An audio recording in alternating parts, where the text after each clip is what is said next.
heading back for another solo adventure in the Yukon Mackenzie Divide country. This time, I'd tackle a 575-kilometer long route on 3 rivers, the Natla, Keele, and mighty Mackenzie.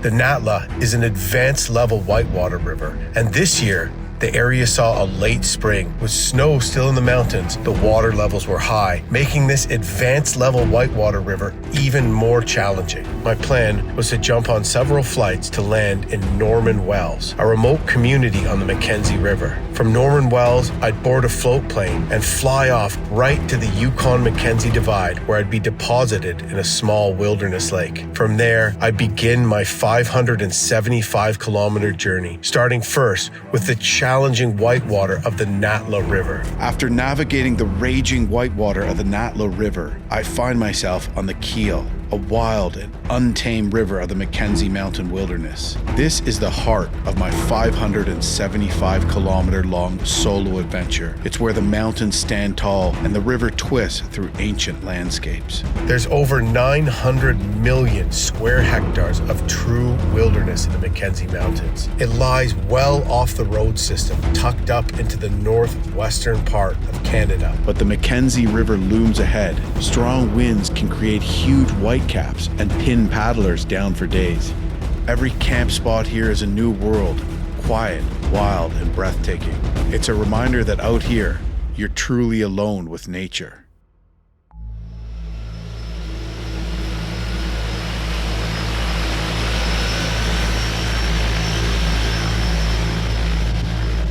Well, there we go. My float plane just took off and left me completely all alone on this beach deep in the Mackenzie Mountain Wilderness. And it's kind of an interesting feeling being left all alone in the wilderness by a float plane. When it takes off, it's just you, and I have 575 kilometers to travel in front of me.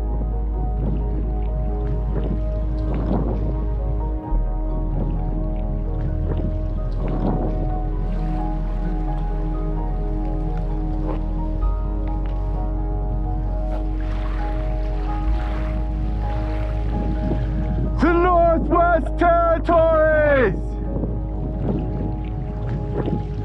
Well, I'm probably gonna paddle till like 9 p.m.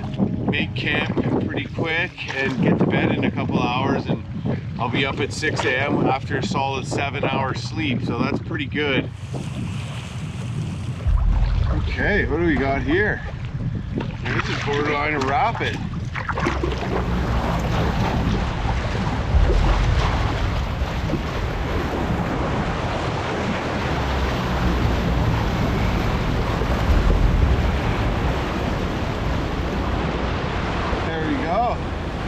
Problem there, just ran her nice and slow.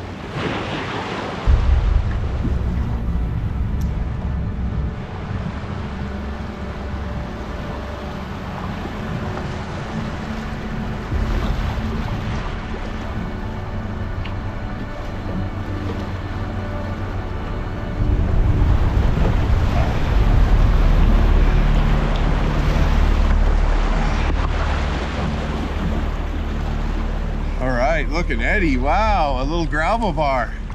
Actually take a momentary break here.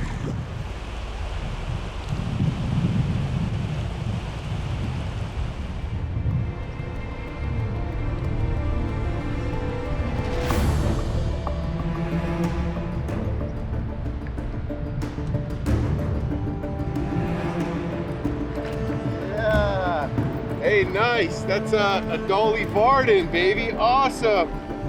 Look at those colors.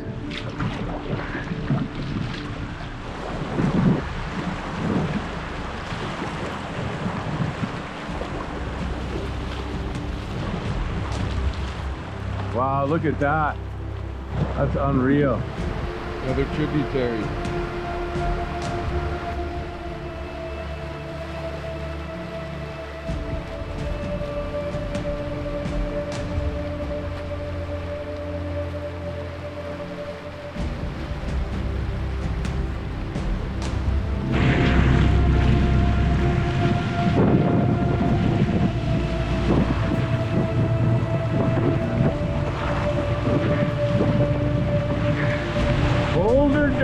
Barely dodged.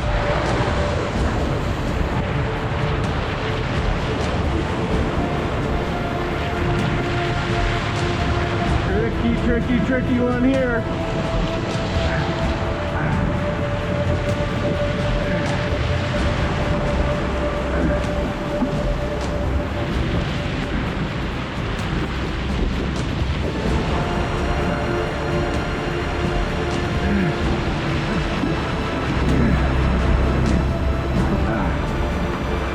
Should have stayed right.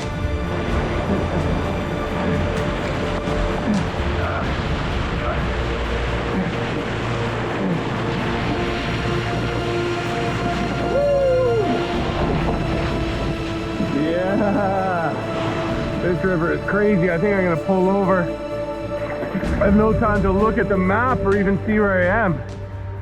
Oh, intense.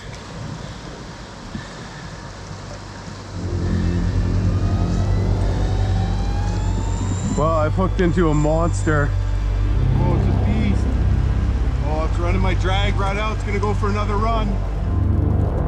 Oh my God, it's huge. Woo!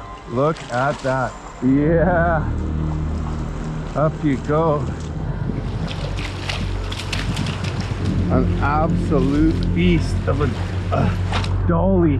All right, well, this big boy is going right back in the water. Love it. What a fish. What an absolute tank.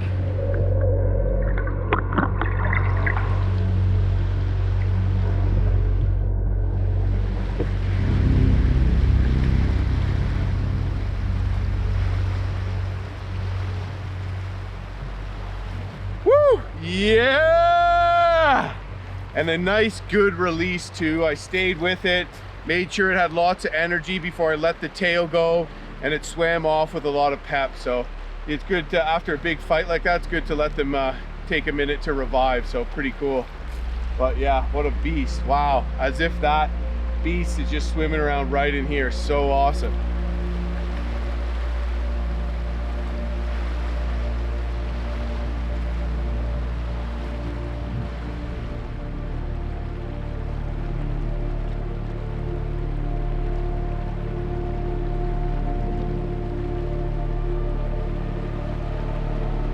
Just came downriver a couple hundred meters and it looks like I found a beautiful spot with an eddy. There might be some fish here, and there's a little waterfall trickling down, huge mountains in the background, and it looks high enough that I'll stay dry. So yeah, I think this is gonna be home for the night. Oh, awesome spot.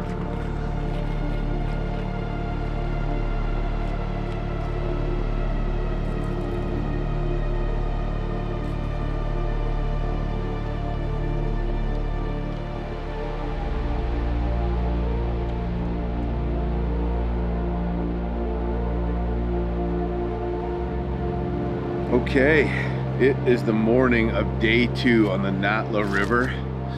This is just so beautiful. The Grand Canyon's cool, but the true wilderness and the north, there's just something about it that just calls to me again and again. Anyways, today is gonna be pretty intensive whitewater day, to say the least. I gotta be on my toes today, get dialed in and just, you know, go for it, make sure I scout when I can and try not to dump. If I can get through that, it'll be a little smoother sailing. So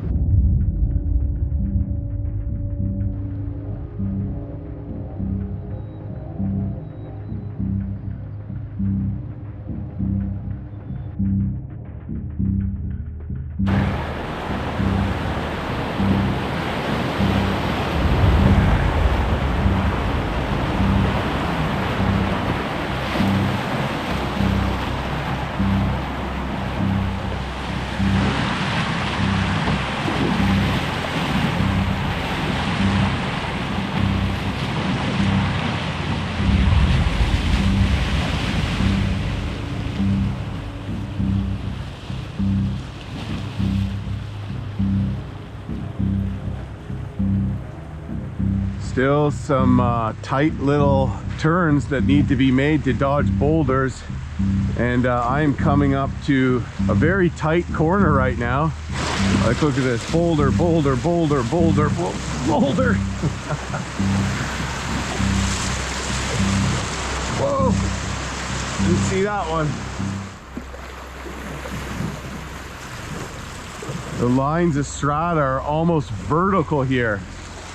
Wonder what forces created that kind of upheaval. Look at this creek pouring down here. Isn't that incredible?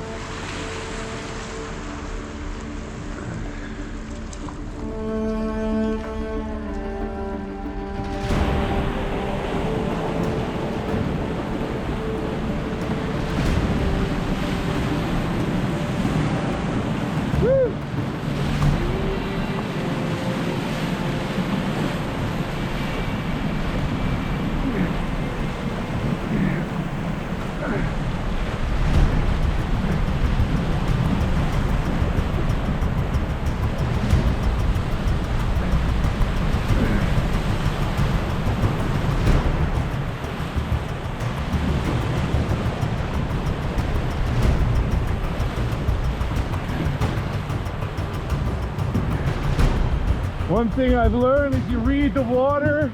As soon as you see something open, you make a decision and you go for it right away hard.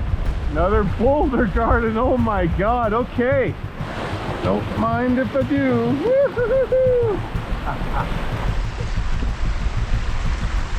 We're in between two mountain ranges here. On the left are the Logan Mountains, and on the right are the Selwyn Mountains. So we're not too far from Mount Logan, which is the highest peak in Canada and the largest mountain in the world as far as the area that its base covers. It's bigger than Mount Everest.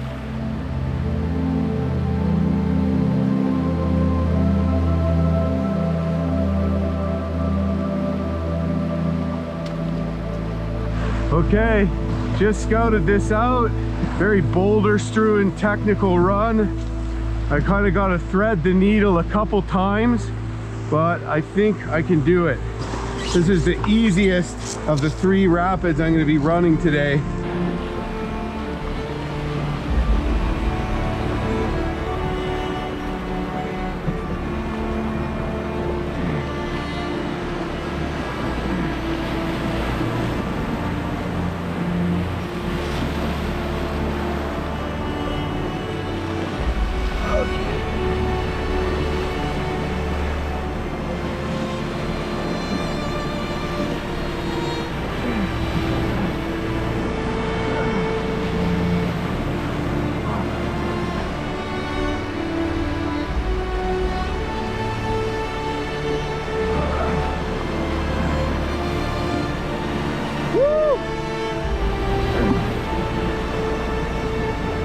Tricky currents in there.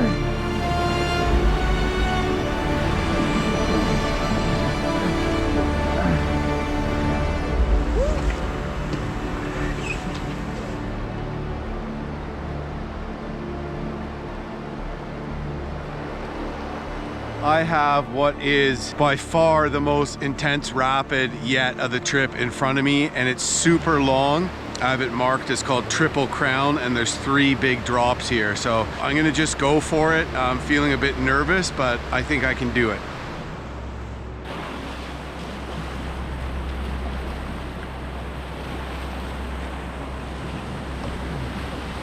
Woo.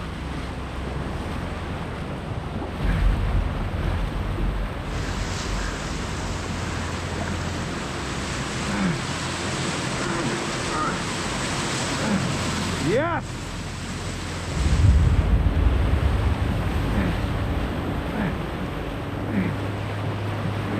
Okay, I gotta get left hard here.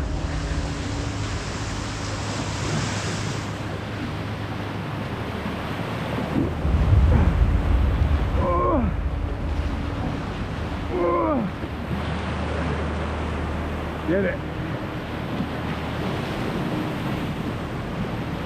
Okay, now it's a boulder dodge with some big waves.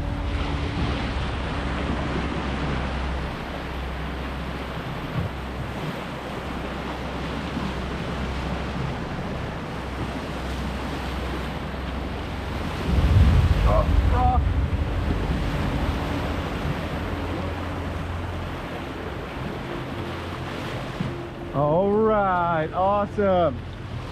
Nailed it.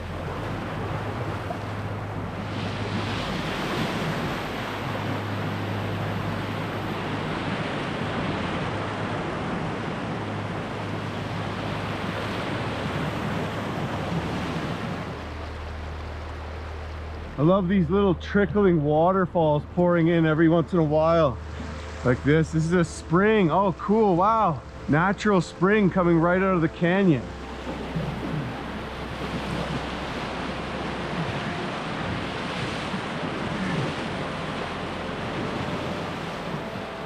Woo.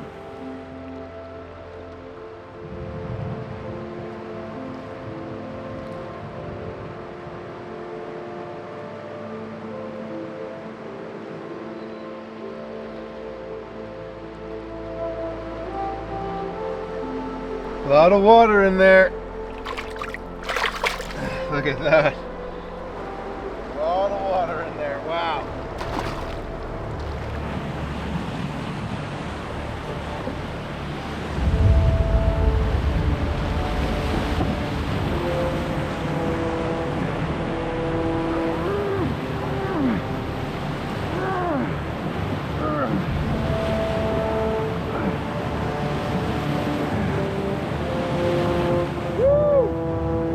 Yeah, got a little sketchy there with the boulders.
There we go. A notable rapid, but nothing too crazy. Whoa, action Jackson, baby. Whoa, there's a rapid. Yeah. Woo. Yeah. That was pretty much a class 3.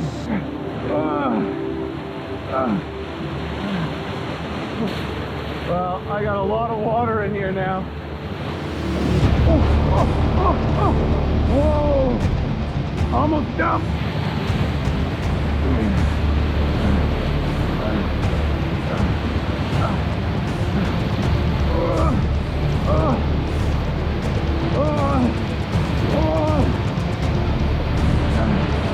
Yeah!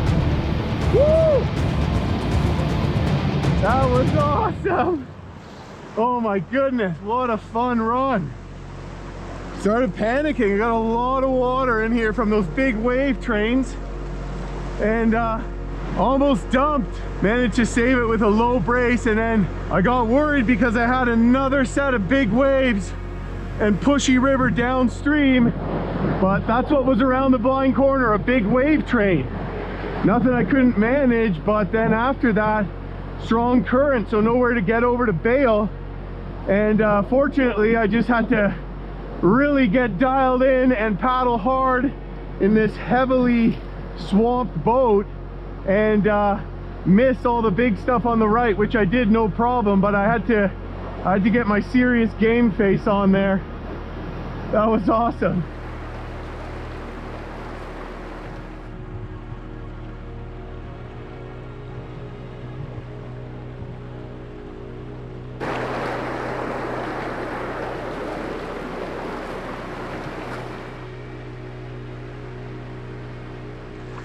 Well, yeah, I made it through The upper whitewater stretch on the Natla River, baby.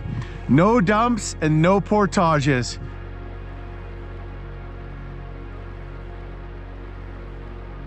Here is the spot. Looks like it was a suitable spot for this caribou to roam. I've made it 40 kilometers total now. I'm supposed to be making it an average of over 36 kilometers a day, and it's the end of day 2, so not ideal, but I don't really know how much faster I could have made it through that stretch safely. I'm proud of what I did today, putting that behind me, no dumps, running like endless amounts of technical stuff. Pretty good, pretty darn good.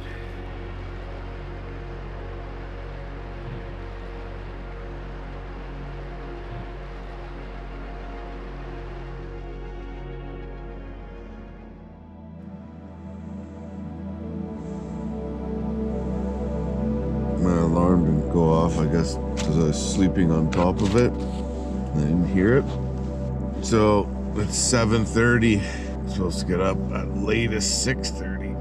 Oh well. Not a very nice day today, but at least the rain is holding off for now.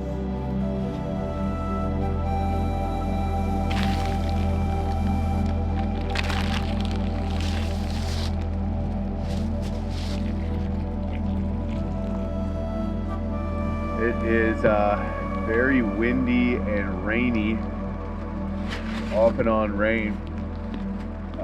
Looks like it's going to be maybe more consistent rain. I've got to decide, do I wear my dry suit today? Maybe I'll wear my dry suit, just the bottoms, and then my tootsies don't get so cold when they climb in and out of the canoe. All right, day 3, baby, on the water. What does this day have in store?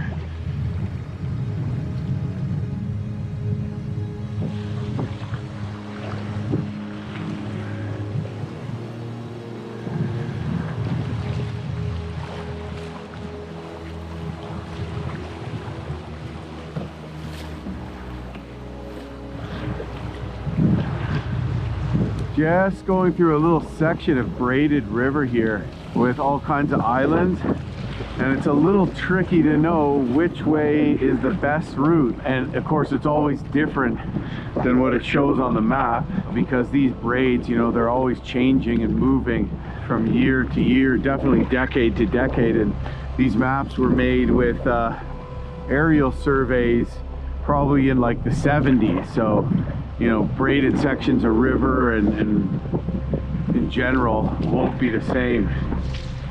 Low bridge. Notice how much more heavily forested it is than just yesterday, and that has a lot to do from just coming down a little bit more in elevation.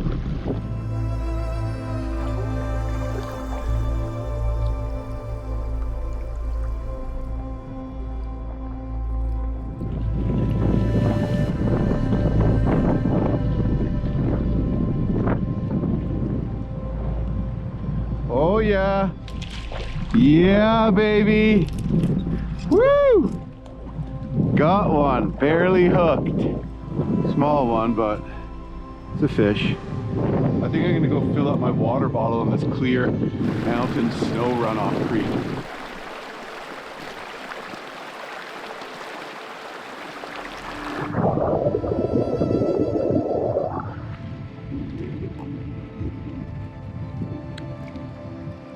Tastes almost distilled. Very little flavor, it's just snow runoff. Now, you're not supposed to just like drink water without treating it, but I do it sometimes. I have had Giardia twice, but I didn't really know what I was doing when I got Giardia twice, so I never had an issue drinking off a pure mountain runoff stream like this. Oh, that's a good size one. Arctic grayling, baby. Such a cool fish. Oh yeah. Looks like my crappie fishing days have come to an end.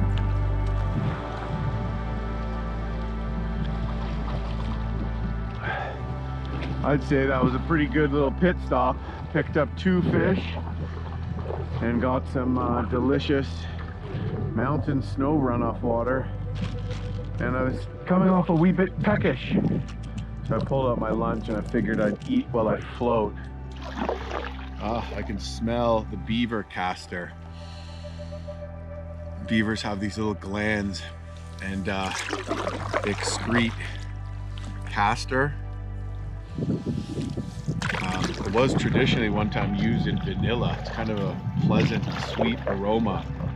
You've probably smelt it before in the bush, not really knowing what that smell was, or thought it was the smell of beaver chewed sticks like poplar when you peel the bark off of it. That's what I used to think it was, but it's the actual smell of the castor.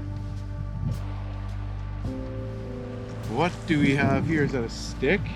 Like a caribou antler. Pretty big one too.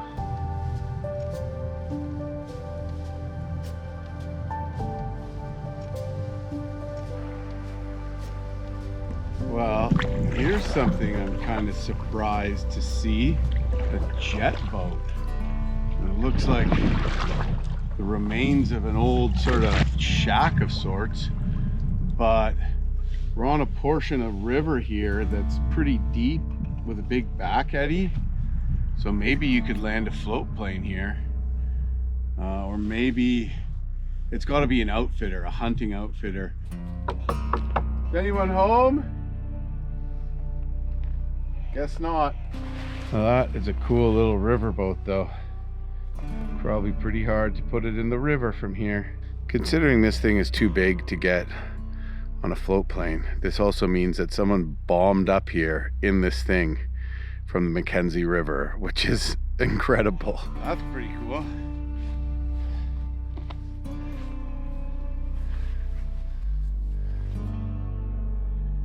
On top of being a place where you can have access to the water, it's not ripping current, and also it's above the high water line, and it's moose country.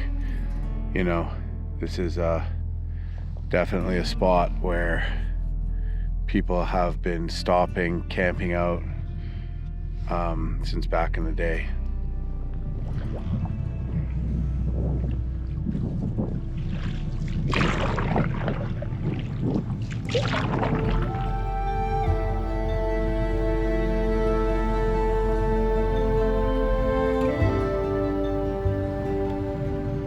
So I've made it 75 kilometers so far. Not what I should be after day 3, but I think I'm doing pretty good, really. I'll pick up the pace when I get the chance.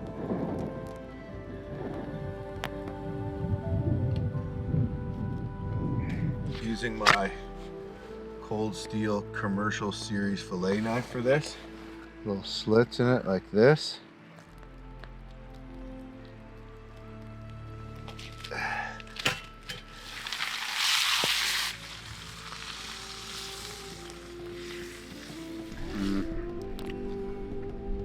Oh, so good. Catching your own fish, cooking it up over the fire while traveling through the wilderness, that just seems so pure to me. I heard a famous psychologist say that to study a human in modern day society is like studying a zebra in a zoo. We really haven't been living in the modern world and cities with all this technology for very long. I'm always amazed that when I go out here and do these things, I have these like heightened senses, and I can pick things up really quickly, like interesting things about nature and the concentric rings of nature. Tracking, just an awareness, a feeling, an intuition. And it makes me wonder if I can just have what I consider would be a strong intuition when I'm out here, a strong understanding and connection to the land. Makes me wonder how crazy deep it is for some people, especially our ancestors, Indigenous people that lived out here, survived out here since they were babies. Let's have a drink to that. Cheers.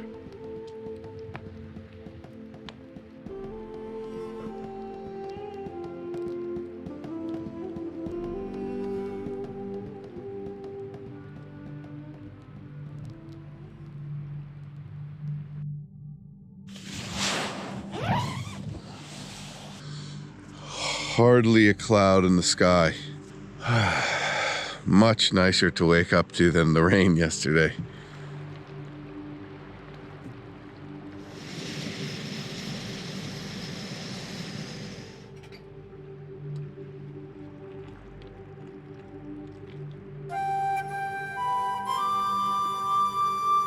Notice this here. Looks like a bear cub print there.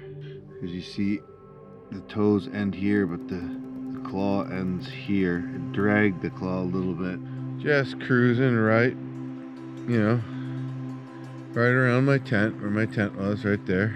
When you live out here, you know, you live with the animals. This is their domain. I didn't take my food barrel walking away from camp last night. I probably would have if I'd seen those tracks when I got here though.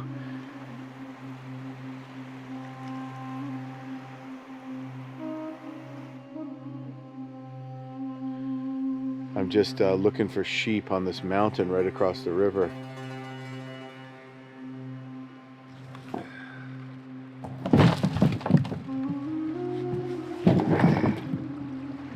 Ready to rock and roll.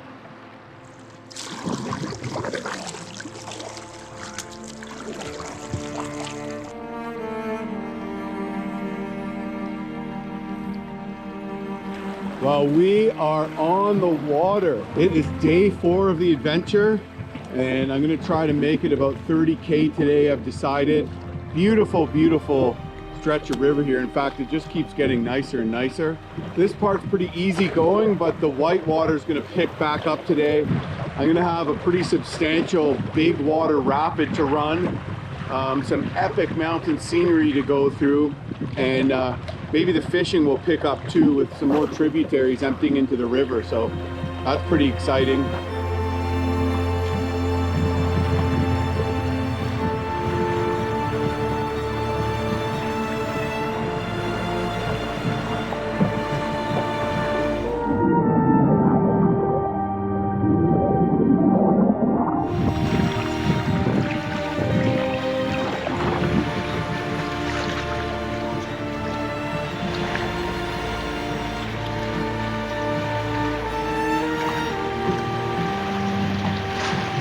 Well, we're approaching Game Trail Creek here.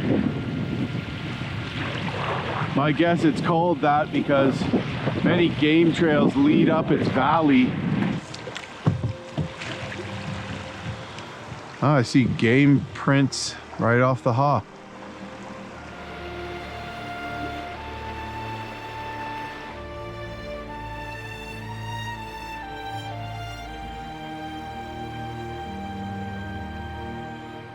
It's a short growing season here, but there's a lot of sunlight, and that's why you get a lot of these wildflowers.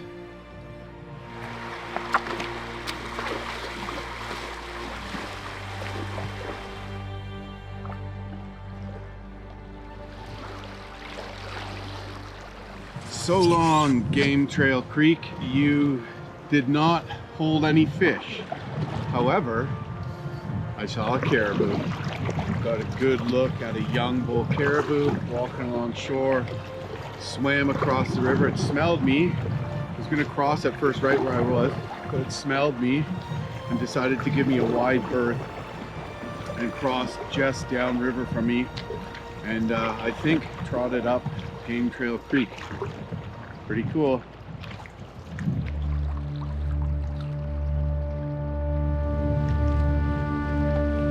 Well, we got really tight corner coming up here where I could get pushed up against the wall. So I'm going to try to take this on the inside and back very left.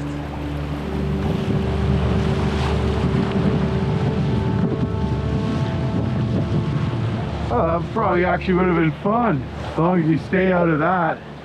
It's not really pushing up against the wall, but if you hit there, you could get into some trouble.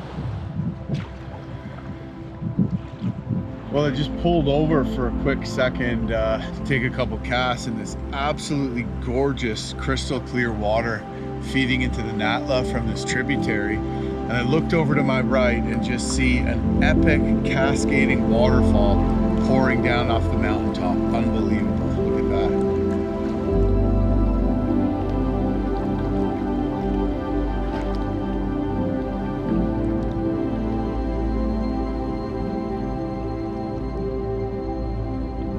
Approaching a section where there's essentially a surprise rapid with giant standing waves. You can miss it and sneak by it on the right. Still a technical maneuver to do that, or you can bomb the big wave train. I don't know what I'm gonna do, but apparently it can kind of catch you by surprise, and you know, because there's tranquil river leading up to it. So I gotta be on my toes through this next stretch, and I'm probably gonna pull over and give it an eyeball there, scout it before deciding what the best move is. Yeah, this is the notes. I think this is it.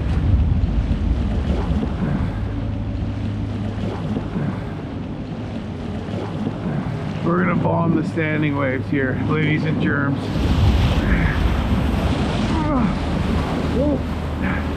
That wave was a little diagonal.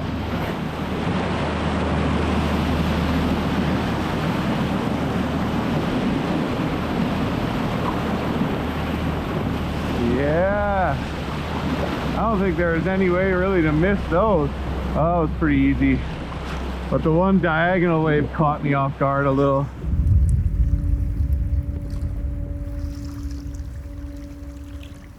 This is going to be home for the night, and I'm leaving some serious action-packed adventure for tomorrow.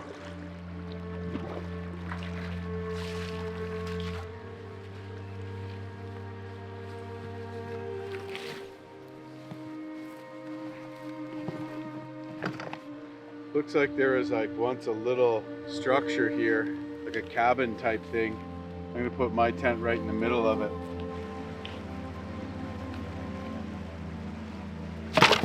Got my inReach here, and I can do a weather report on it, and it's like not looking good. Tomorrow is overcast, dumping rain. Then I have 2 days of part sun and cloud, and then it's like completely overcast and rain every day until day 12 of my trip. So I'm gonna be paddling the Keele in some interesting weather. We'll see, weather reports can change, but yeah, that's gonna be kinda not the most fun, especially tomorrow morning when I gotta get out of the tent in the rain and bomb all those rapids in the cold and rain. So that's a tad concerning.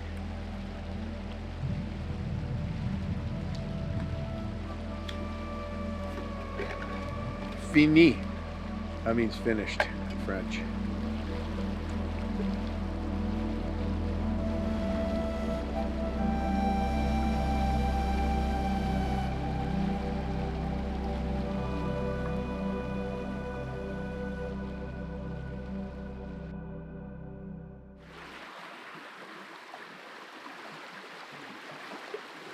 I slept in hard this morning by 2 hours.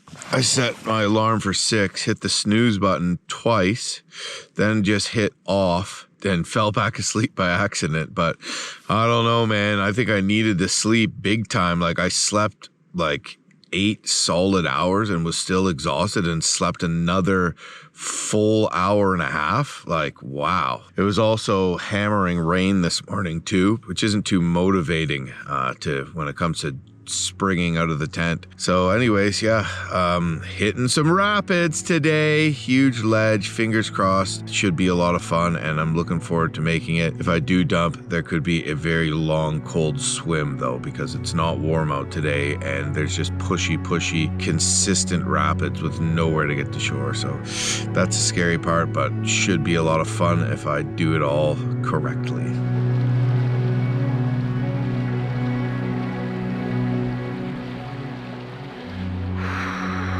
happy place. Here we go. That campsite was very beautiful. To me, I think it was the most meaningful.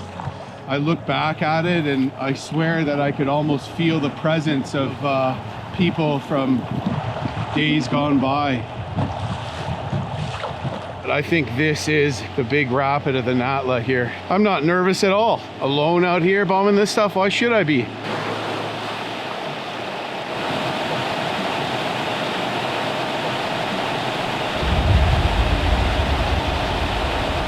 Well, if you dump here, you just have this little space to get out. Otherwise, you're swept way down to the next rapid there.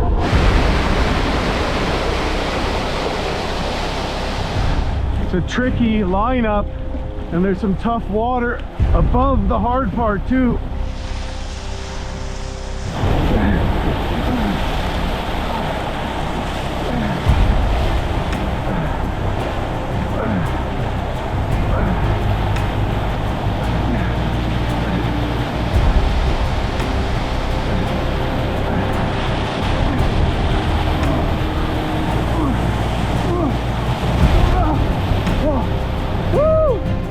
Yeah, baby! Woo! Yeah, I'm bombing a whitewater canyon in the Northwest Territory! Woo! Yeah!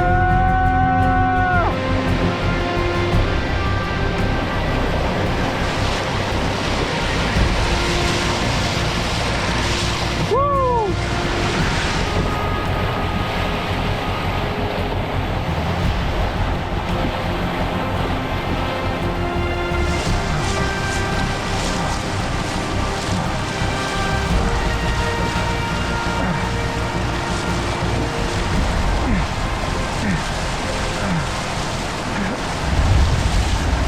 Nice.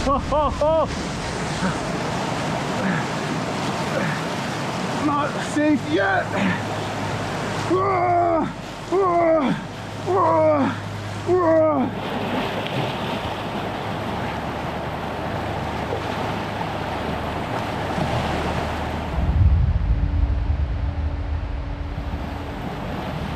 Oh, look at that.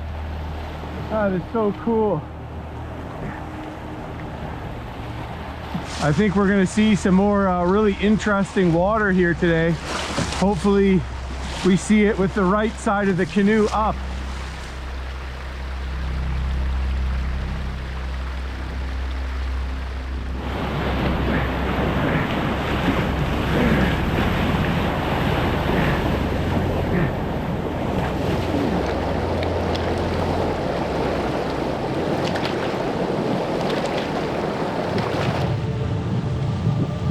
I think I'm getting closer to the keel though, guys.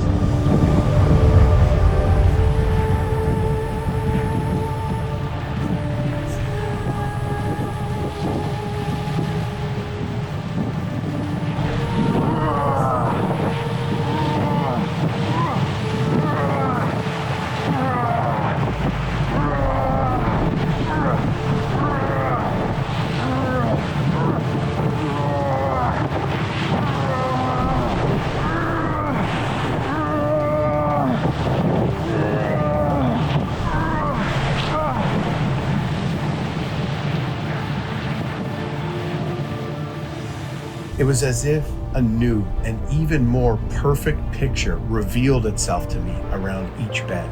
What an absolutely beautiful river the Natla is. I see the Keele River. Yeah! I did it. Well, I just pulled over here at the confluence of the Natla and the Keele rivers, and there's a waterfall coming down the mountain right in front of me to greet me, which is amazing.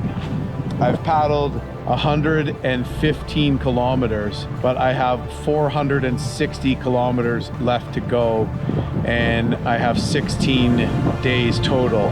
That gives me 11 days because today's day 5.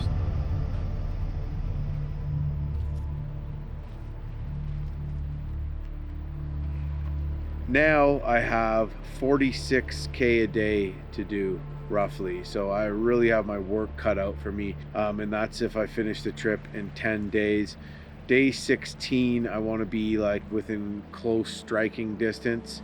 So that's, yeah, so 46 kilometers a day would put me in Norman Wells on day 15. I'm probably going to finish on day 16, but I need to be like in really close striking distance because I need to finish it early on day 16. And if I wake up and there's howling wind, I don't want to have very far to paddle on my last day, or I'm going to miss my flight.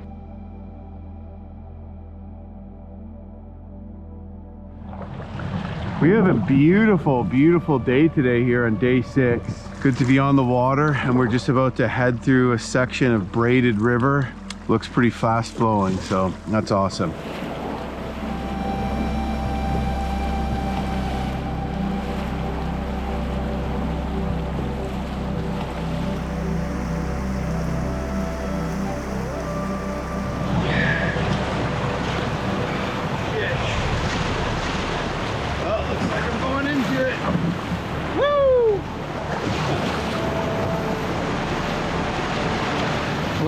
It appears the keel is proving to be more spirited than anticipated. Oh, a bear. Hopefully I don't dump here and wash up right in front of it for dinner. Oh, there's a ledge. Oh.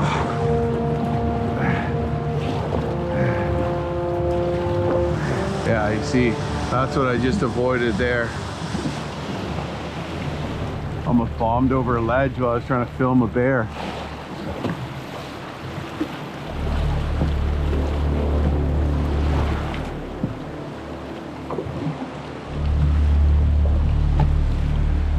Well, looks like we have some real tricky water here. And then down there, it looks like some big waves. But it looks like I can run it along the base of the wall. Some big waves down there. Oh yeah, I might want to avoid those, actually looking at them now.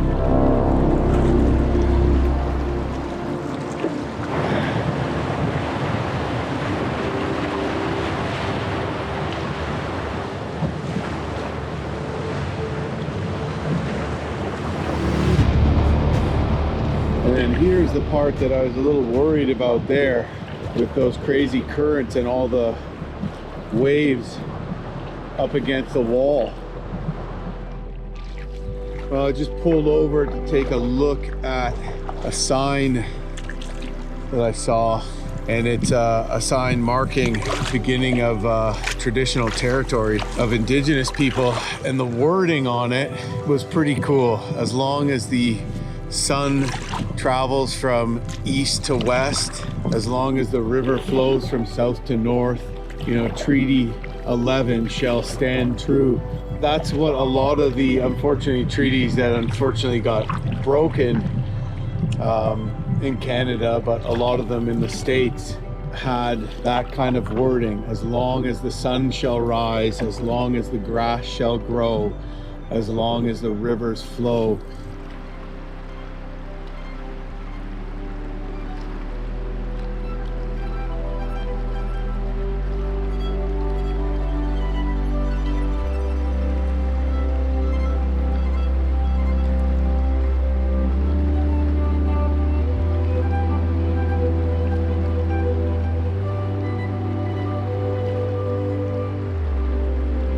Mother Nature's quite a lady, you're the one I need. Saw a northbound flock of geese against a sky of navy blue. These are some of the things both my heart and spirit need. But flesh and blood needs flesh and blood, and you're the one I need.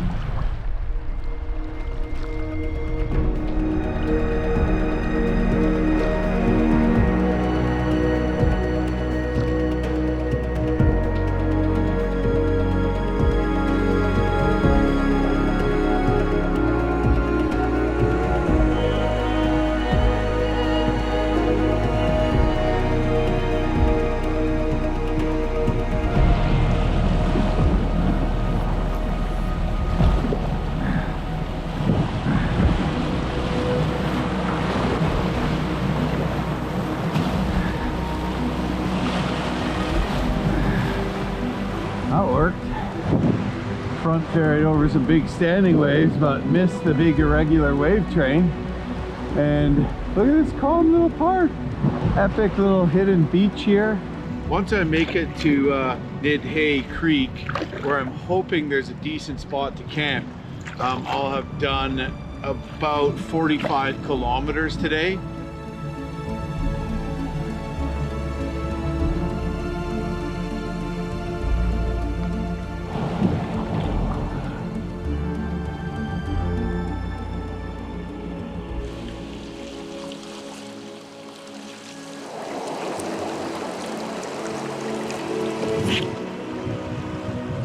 Oh, got one. Ha! So many dinks though. Look at all these little small ones.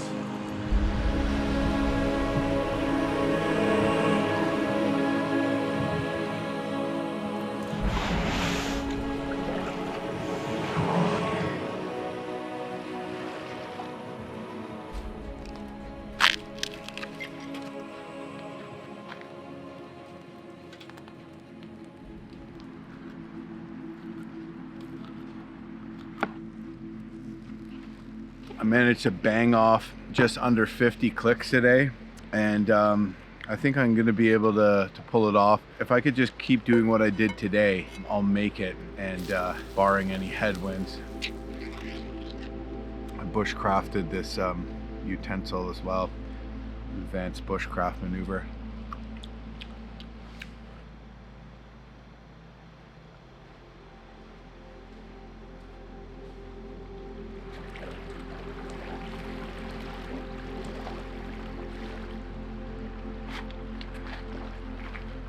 Whew.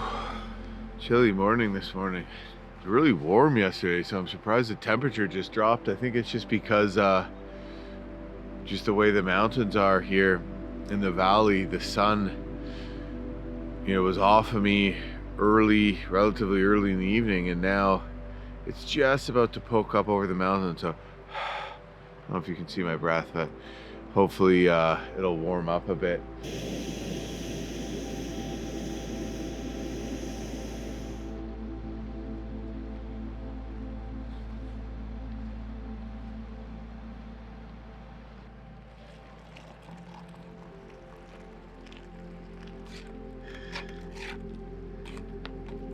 Now is the part of my morning where I don't have to do anything when I'm drinking my coffee, although I do tend to not enjoy it as much because I feel the anxiety of all the things I should be doing. I'm camped right here, so I basically have 402 kilometers to go. This is the Equi River here. It's right before here where the rapids are. The Canoe Trail crosses the Equi River. So last time I was at the Equi River was probably 2009 or 2010 when I did an ATV adventure on the Canoe Trail with Field and Stream magazine. The Canoe Trail is the trail that technically they started building it during World War II in Norman Wells and went through traditional Dene mountain passes all the way essentially to a refinery in Whitehorse, Yukon. So that's kind of cool. So it looks like the first rapids right at this tight pinch here. And I could jump out on this gravel bar and give it a scout.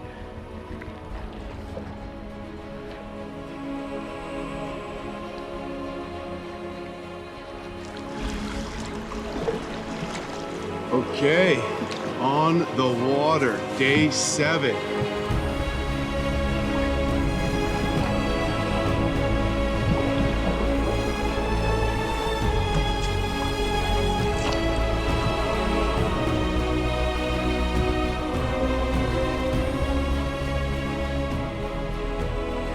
Less and less snow in the mountains, and that's just because it's been melting, but also just because I'm coming down in elevation. So it's not as cold on the mountaintops as where the trip began.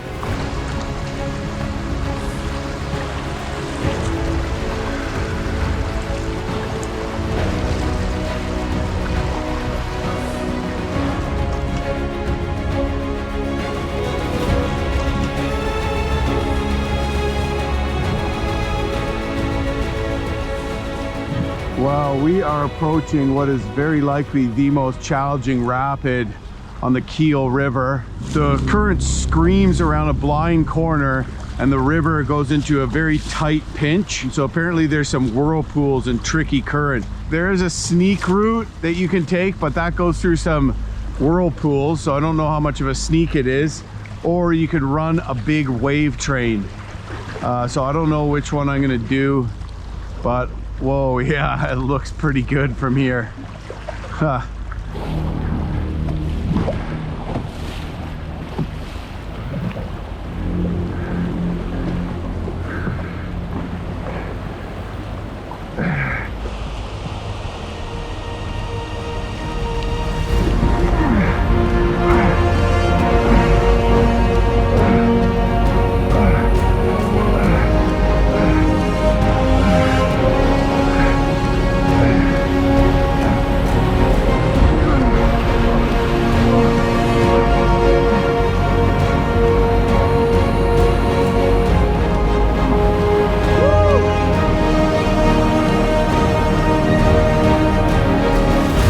Awesome. A lot of irregular stuff in there, but I found the perfect little line to get through it all. Went side to side. I didn't know whether they're high brace or low brace, but it turns out I didn't need to do either.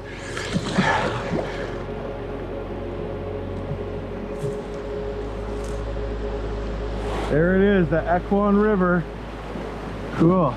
Look, I'm on the Yukon. That counts.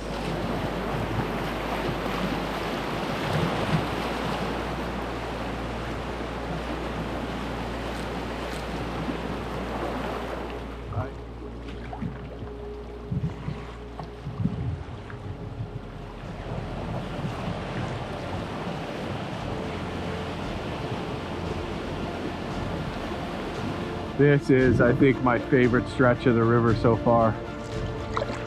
Wow, super jagged mountain top over there.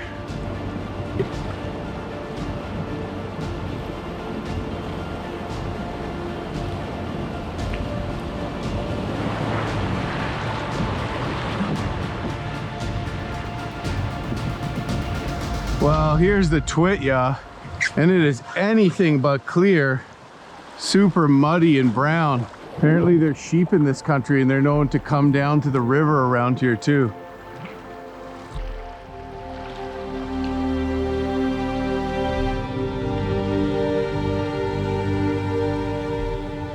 Well, just cruising down river, current's good. Something caught my eye. Looks like a caribou rack.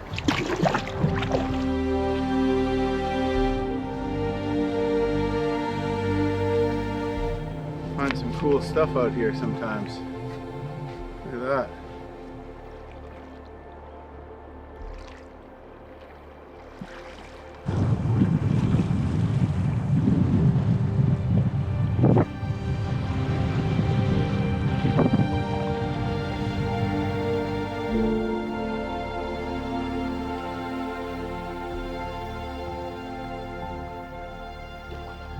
I want to show you something I found.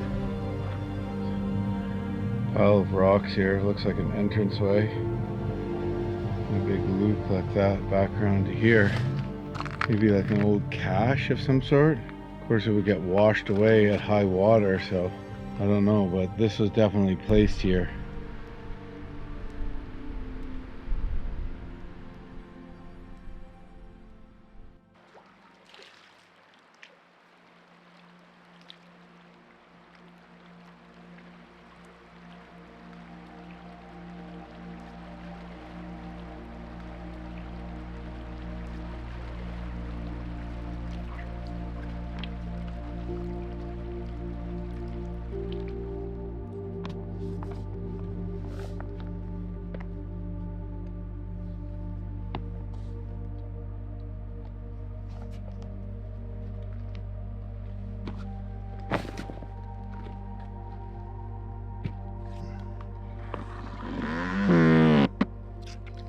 Today, I have to do what I did yesterday and the day before. I don't know what challenges will arise or what story will unfold along the way.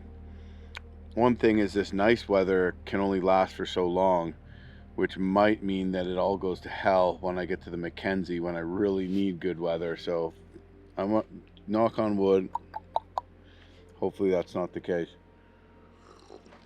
This is another one of those rocks that looked like it had a fire built up against it. Fire burns can stay on rocks for a very, very, very, very, very long time. Cool.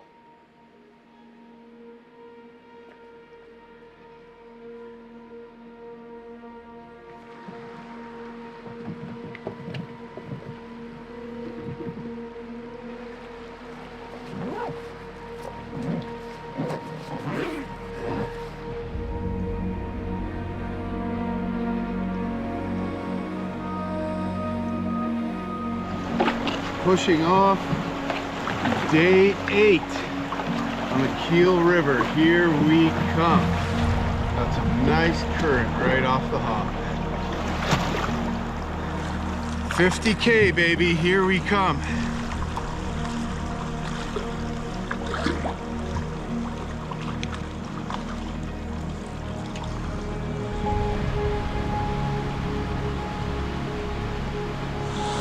Beautiful tributary here with decent volume.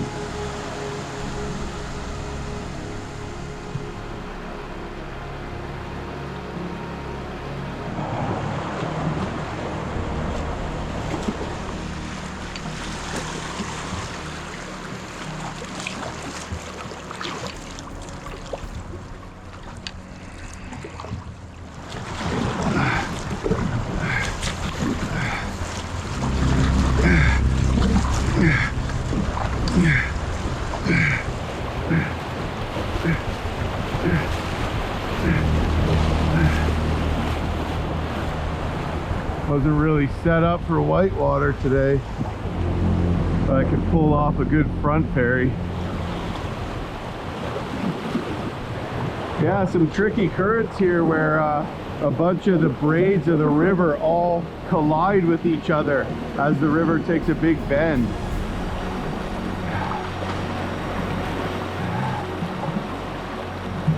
Big whirlpool and boil there. Another one there.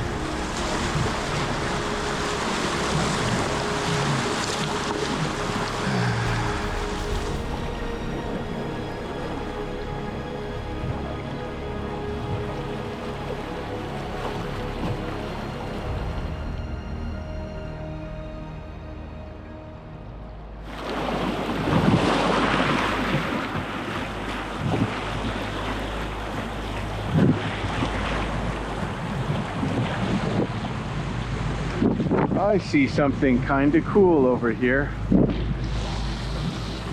Whoa. Wow.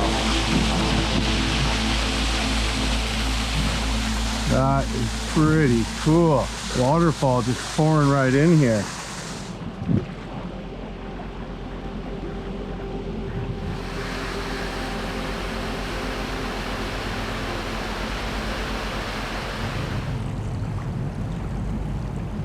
Wind is coming right at me. It's died down for a bit, but then it'll pick up. Behind me looks like way more sketchy, and it's pouring rain over there, but I feel like that's blowing that way, and I see some like blue skies, you know, the way the wind's coming from. So maybe I'll get a bit of rain and it'll just blow over, but who knows. Clouds don't seem to be moving a ton despite the blasting wind right down here. Well, the storm clouds in front of me have mostly dissipated. Behind me looks terrifying. And the wind died off for sure. I put a large boulder on my bow and tied it down too. But I think hopefully I'm through it, and that'll be the worst of it for now anyways. Okay, so no sooner did I put that boulder on my bow that I had to pull over and whip it off, because the wind completely changed directions and is now a tailwind. So being stern heavy is actually good. the storm in front of me dissipated, but then now this storm behind me is catching up on me, and there's some loud thunderclaps. Basically right now I'm trying to outrun that storm.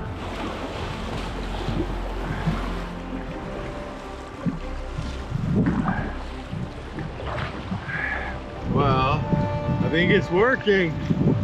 I think I've outrun the storm. I started to get some dribbles on me, rain. I paddled really hard for a while, and now there's no gray skies above me. Maybe it's coming this way though.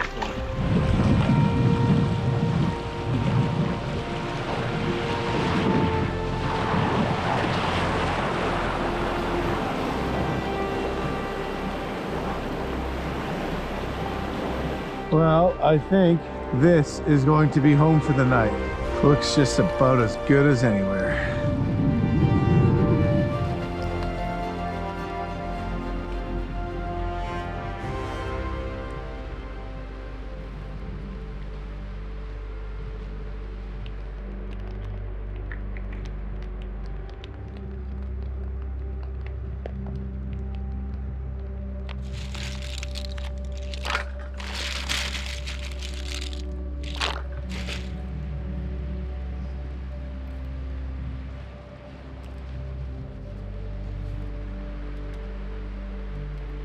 Tonight we're having pasta with tomato sauce and cheese.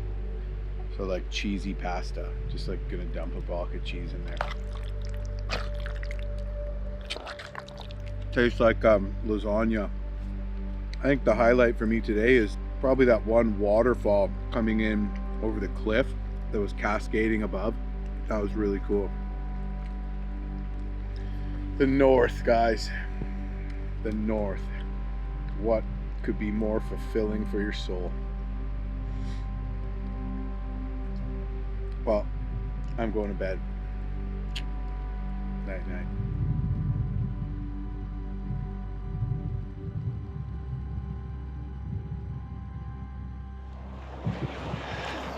All right, day 9. We are on the water, baby. Looks like a beauty day to bang off 50K.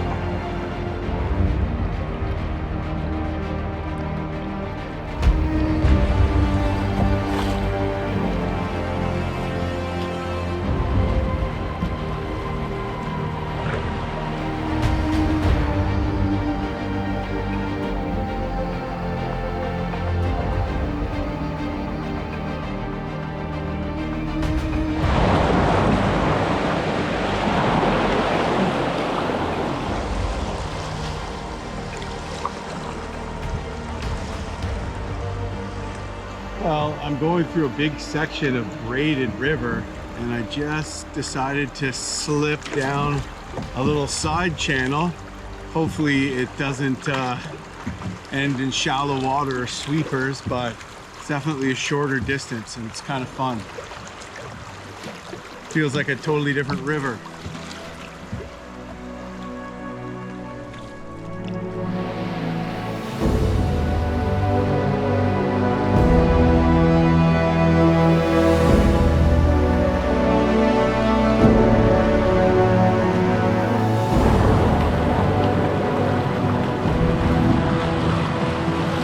And here's the main river right here. Look at that. That's a serious landslide though. I have another 8 clicks to go to be at 250, and it's only 3. Whoa, big lightning strike. Yeah, it's only 3 in the afternoon. So I guess the current just was ripping fast today. Maybe I was paddling harder, I don't know, but I think just strong current all day really getting me there in a hurry.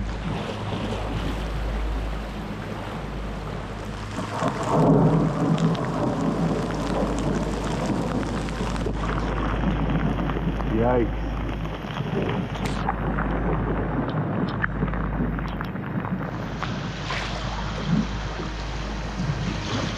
Well, I think I've put the worst of that storm behind me. Still coming down a bit. Gotta find a half decent spot to camp in the next couple of miles.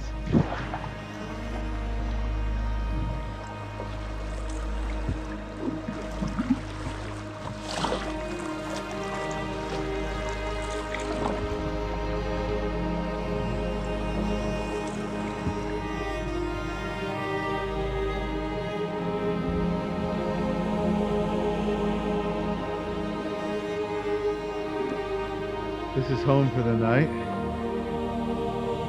It's a natural spring, a sulfur spring. But unfortunately, it's not a hot spring. I mean, it definitely feels warmer than the river, but it's not even a warm spring. So really, it's just gonna smell like sulfur around camp here and there. Not really the best, but still, never really seen anything quite like this before. It's kind of cool. So.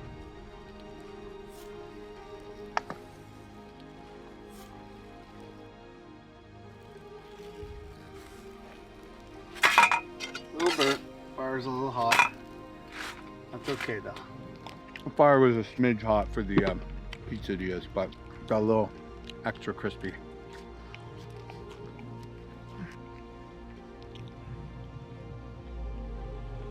Try to get a bit of an earlier start tomorrow. Seems like I don't really have to. I've been waking up at like 6:30, between 6 and 7, you know. One day I slept until 8, I think, but other than that, the latest I've been up is 7, usually about 6:30.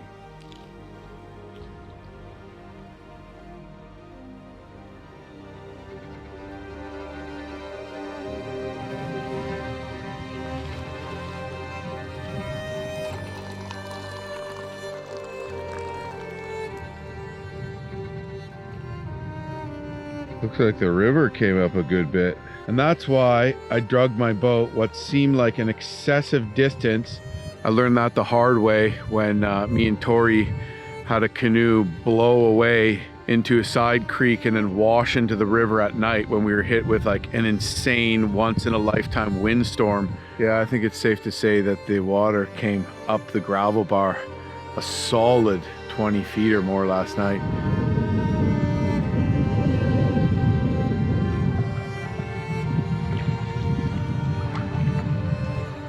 Crazy how much darker and murkier the river is after that rain. Reminds me of the lower stretches of the Grand Canyon.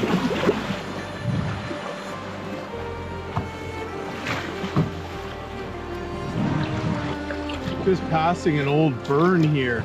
There's something kind of a little eerie about an old burn. The fallen over burnt trees, but there's also something kind of beautiful about it. All the fireweed, these vibrant flowers pop up, and fireweed's actually edible for humans, and it's a favorite food of moose too. So anyways, we go check out this burn.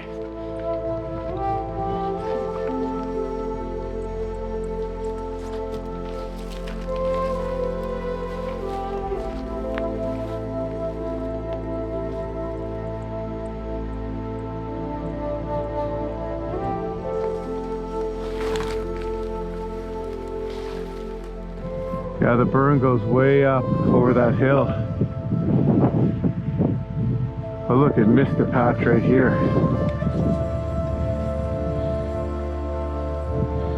There you can see this creek coming in, and then you can see where the sulfur spring enters right there, and how everything downstream of that sulfur spring is white.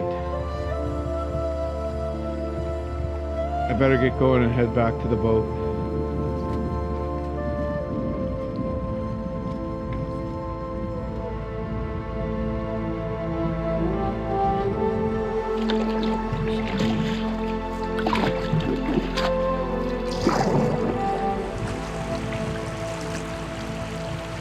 Gotta say, pretty cool start to the day, seeing a moose and checking out that old burn and finding another sulfur spring. Pretty good. Wonder what the rest of the day will have in store. Maybe a little sun. That would be cool.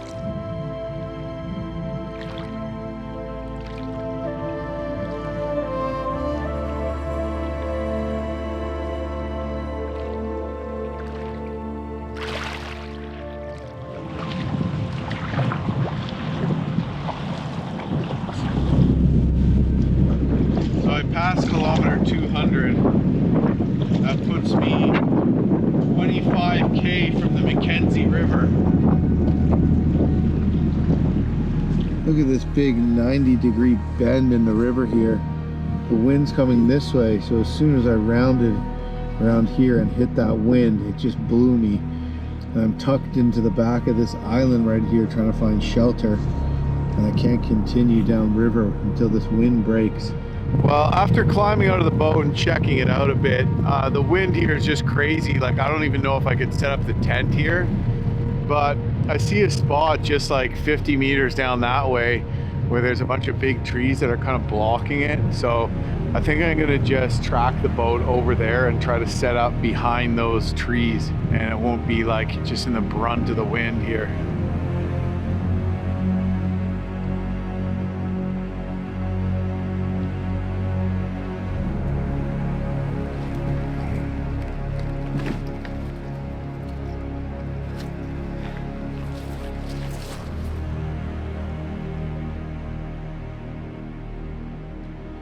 Well, you see how cloudy that is? Hopefully the sediment in this part of the river isn't too fine that it won't settle, but I'm just going to leave them there as I set up the tent, and they should be clear, I don't know, in a couple hours or less. The wind block is working wonders here. I waited a bit to set this up, hoping the wind will die down. It looks like it has. Sun's come out. Yeah, nice to be out of the wind here, just right over there. It's still quite windy, but I got these trees blocking me.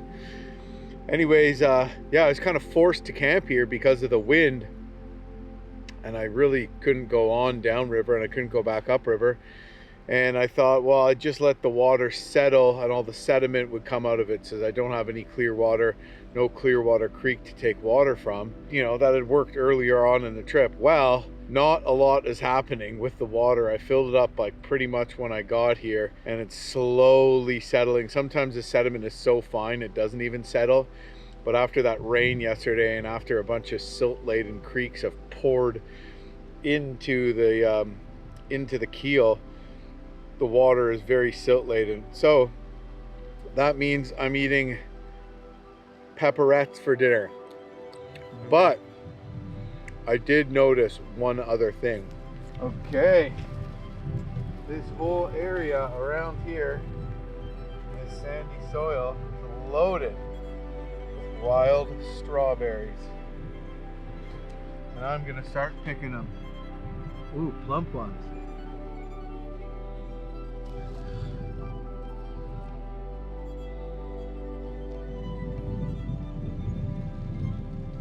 Not a bad little haul. Oh man, this tastes like, this is like a dessert. I think that's it for me. Hopefully that water settles by the morning, and I won't be making coffee with near mud. The Mackenzie River is the second largest river in North America, next to the Mississippi, and it was named after explorer Alexander Mackenzie, another ginger. We're good at this stuff, what can I say? Day 11. We are on the water. Oh, and it always feels so good. It's always a lot of work to like pack camp and organize stuff and bungle and load the canoe, and as soon as you get on the water, you're like, oh yeah, this is amazing. That's all worth it.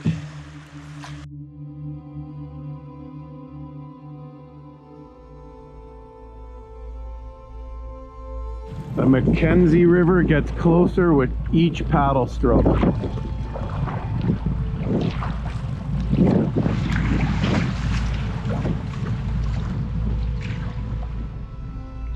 See on the topographic map, these topographic lines represent relief. In this map, each one's probably 20 meters. So that cliff we're looking at here is represented by all these lines along the side of the river. So I'm going to be paddling right past that. Cool.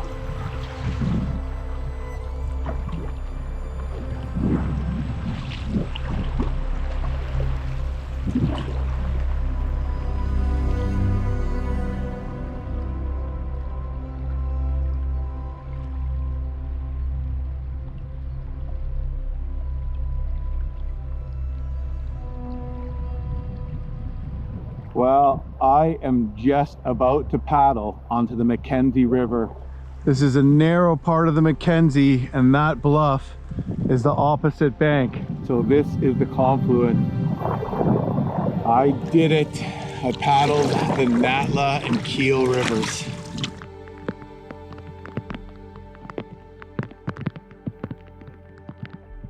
The Mackenzie River is Canada's longest and largest, stretching over 4,200 kilometers from Great Slave Lake all the way to the Arctic Ocean. It's a vital artery for the north, a wild and powerful waterway carved by time and ice. In the Dene language, the river is called De Cho, which means the Big River, a fitting name for this immense and powerful waterway. In English, the river bears the name of Sir Alexander Mackenzie, who first navigated these waters in 1789, seeking a route to the Pacific. But long before explorers arrived, this was the homeland of the Dene and other Indigenous people, a place of deep cultural and spiritual importance, where communities have depended on its waters for thousands of years. It's more than a river, it's the heartbeat of the North, a symbol of resilience and tradition.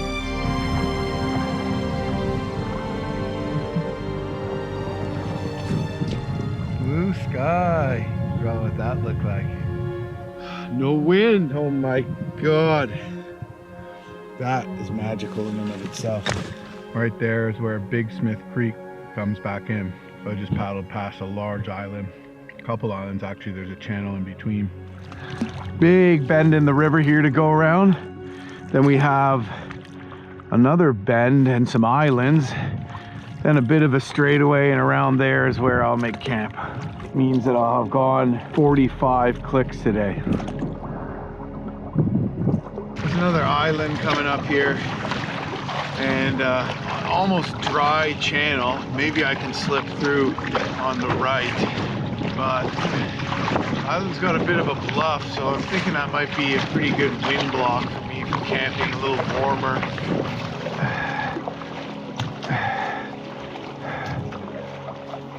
Nice. This is home for the night. Completely out of the wind, and just enough flat space for my tent. You'd never guess that today was as miserable as it was now. I got to this spot, which was blocked by the wind, but then the wind just died and the sun came out, and it's absolutely freaking gorgeous out right now. I mean, it's not exactly piping hot, but it's just the perfect temperature. I'm gonna turn in. It's quite early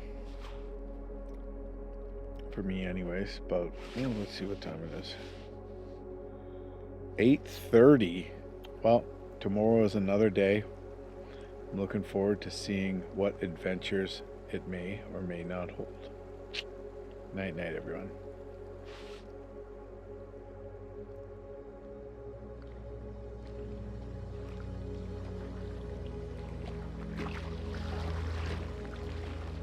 I'm going to try to make it a solid 40 clicks today. It's probably going to be more challenging than yesterday. This is beautiful here, the Mackenzie River. It's huge. It's massive. There's big long views across water. It doesn't have the giant mountains and that kind of abrupt beauty, but it's still really cool to camp out on and to travel on.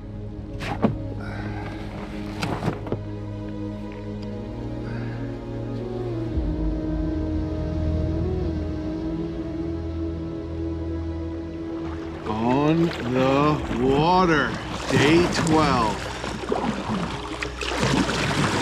Beautiful weather. Hopefully we get some smooth sailing with no wind. 25 kilometers to Tulita.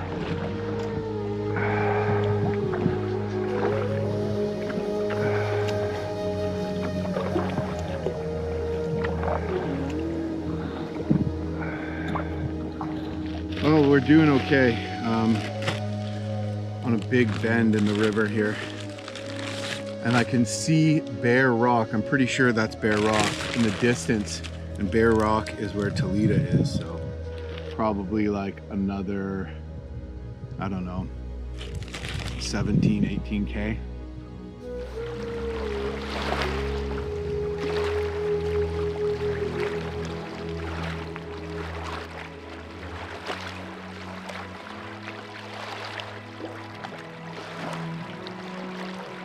These stretches that are straight without bends, the wind's going the right direction. It has a long time to build. I can see straight to the next bend right now, solid 25 kilometers.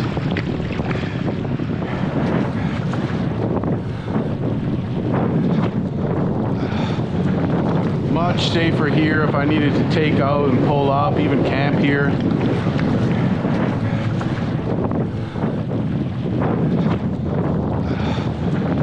Much safer here if I needed to take out and pull up, even camp here.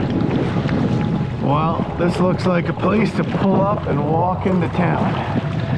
So I'm gonna do that. It is pushing 5. So I've been beast paddling for 8 hours to do I've probably done about 28K.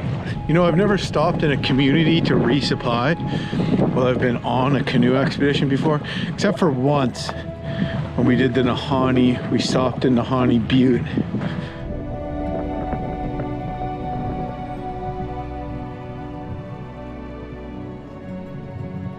Well, there are the old Hudson Bay Company buildings, and there is the northern. I'll just grab a thing of water. Oh, maybe not. See the clear water of the Great Bear River pouring into the Mackenzie right there.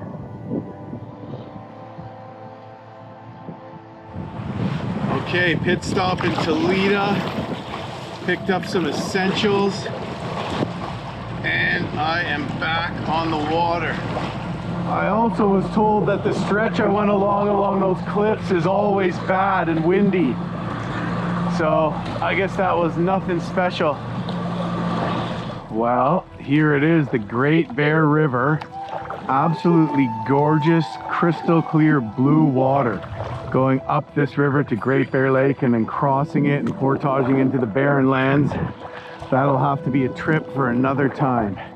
Maybe when my son Huddy's a little older, but pretty cool.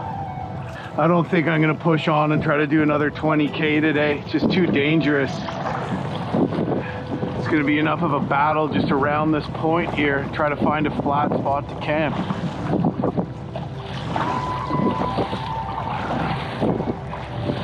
Well, there is Bear Rock. I'm gonna camp. This would be a good spot. Yeah, I probably should just call it quits. I've probably done about 33 clicks today.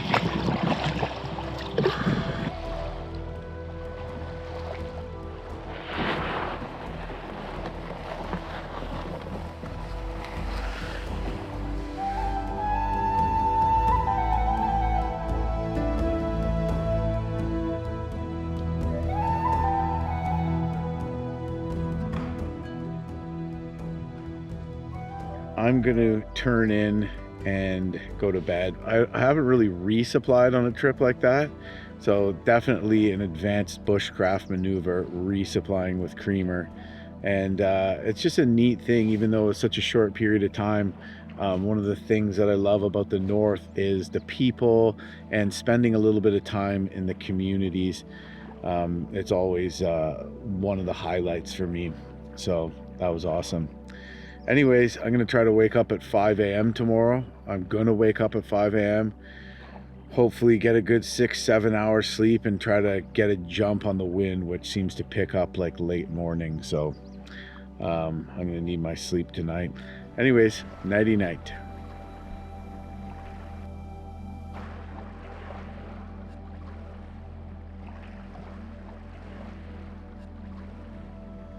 Well, it looks like I'm gonna have my work cut out for me today. Starting to think maybe I should have just like taken a nap and gotten some clicks last night when the wind had totally died around like 9:30. The wind is like worse today for sure. I woke up this morning at about 4 a.m. to the sound of waves crashing on the beach and the tent shaking with wind. So that's not good. However, it's supposed to clear up. Like we're supposed to get a mix of sun and clouds starting around 9 or 10, in between 9 and 10. So maybe that will come with less wind. I don't know. And just this kind of system will pass through. but yeah, it's not looking great right now. I mean, there's some pretty big waves crashing on the beach, and it looks like it's gotten worse. Like,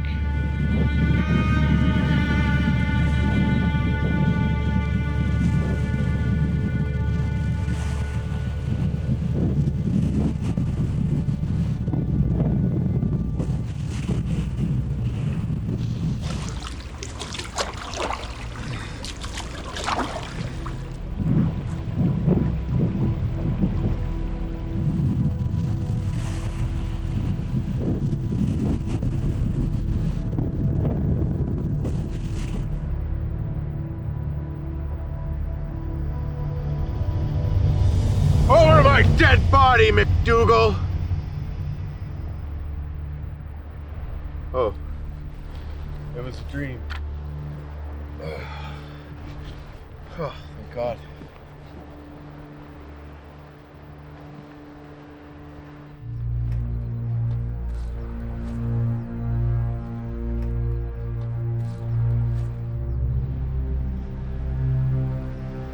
Well, good news.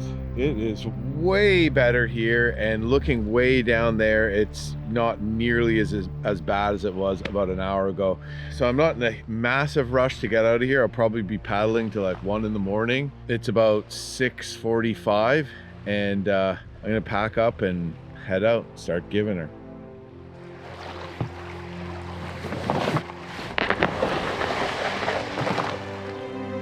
Holy crap, I'm on my last map. They're 1 to 250, so it's still a ways to go. Wow, Bear Mountain is so cool.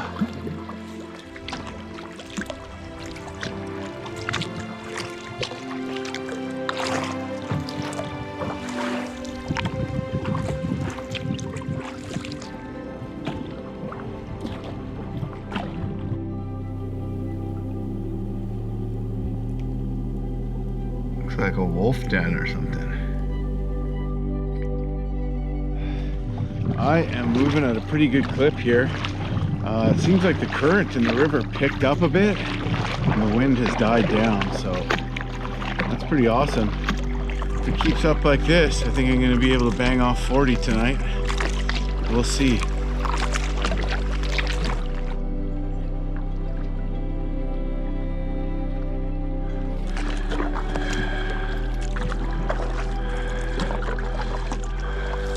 Checking my GPS here, and I left at around 7. I don't know, between 7 and 7:30 anyways. It is 10:18 and I've done 21.3 kilometers roughly. So that means it would be about 1 a.m. if I banged off 40.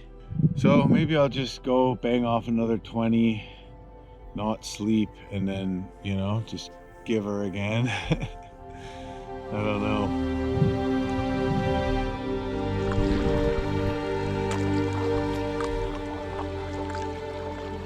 Such a dream to paddle on compared to my 2 other days paddling on the Mackenzie, like hammering rain and wind and then just blasting headwinds and waves. This is just like a whole other world.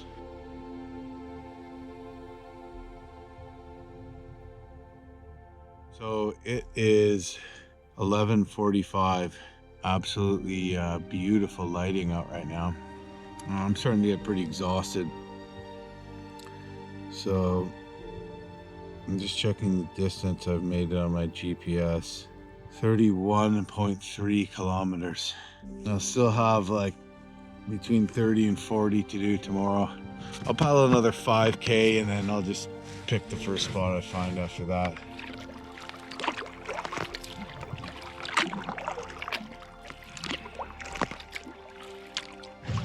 Well, the sun is officially down. It just got quite a bit colder.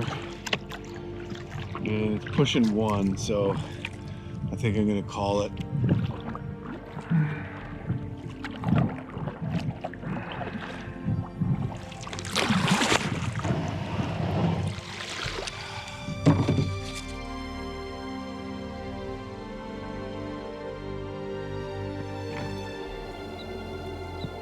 That's where I came from today.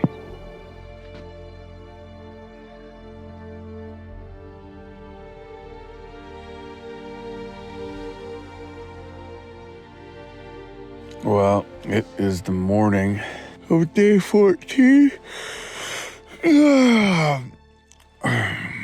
Slept like an absolute baby, and I don't hear any wind.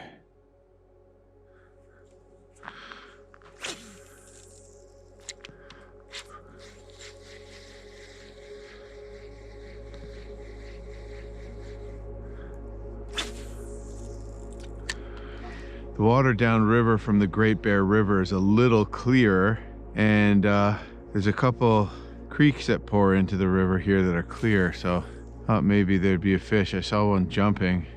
Oh, there's a bite.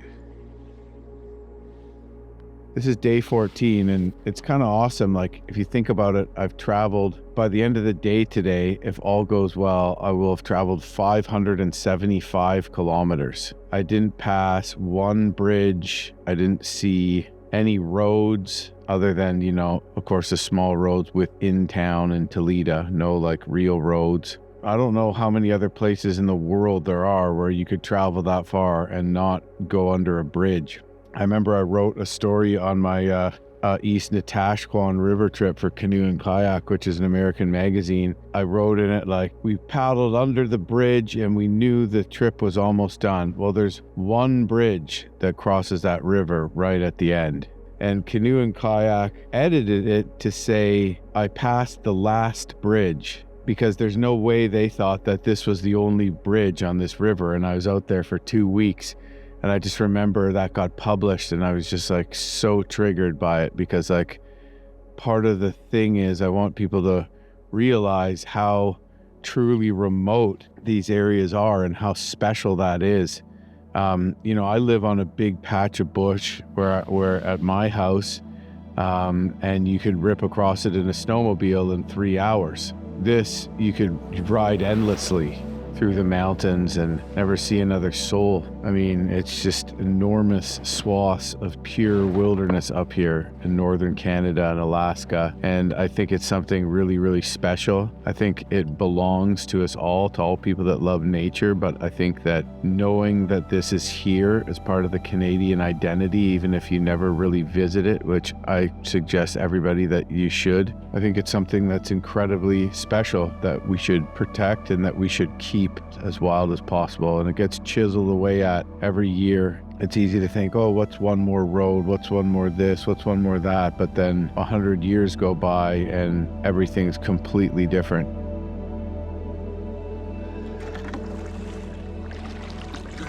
Wow. We are on the water for what may be the final day of an epic 575 kilometer long expedition down the Natla, Keele, and part of the Mackenzie River.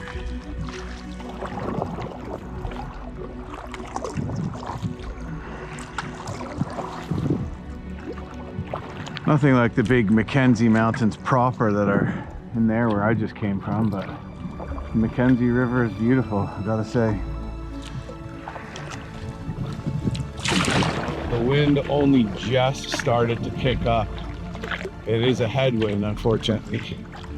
But I'm doing real good here with the weather. And I'm coming up to the last marker. There's like channel markers, kind of like lighthouses, I suppose, but they're just sort of marking the way for barges.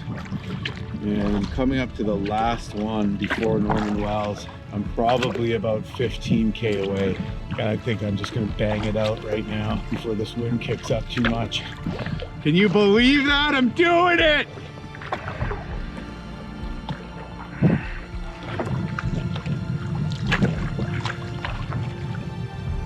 Oh my goodness, I think I can see some buildings.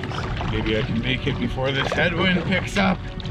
It's not supposed to get bad till mid-afternoon, or probably go 3 or 4 anyways.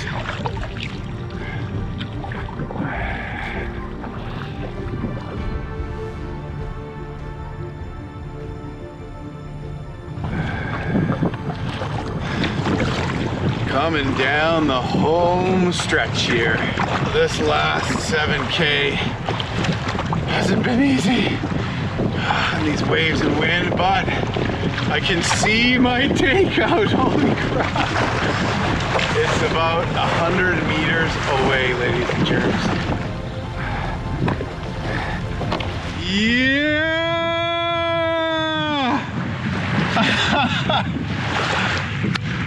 I'm at the takeout. O'Grady Lake to Norman Wells. Man, that adventure, 575 kilometers, was challenging. This last stretch on the Mackenzie was one of the more challenging parts of it, just due to the distance and the wind. And then the rapids at the beginning of the river were just screaming around every bend and boulders everywhere. I had to be on my toes, and they just went on and on. It was exhausting at times and scary, but a lot of fun too.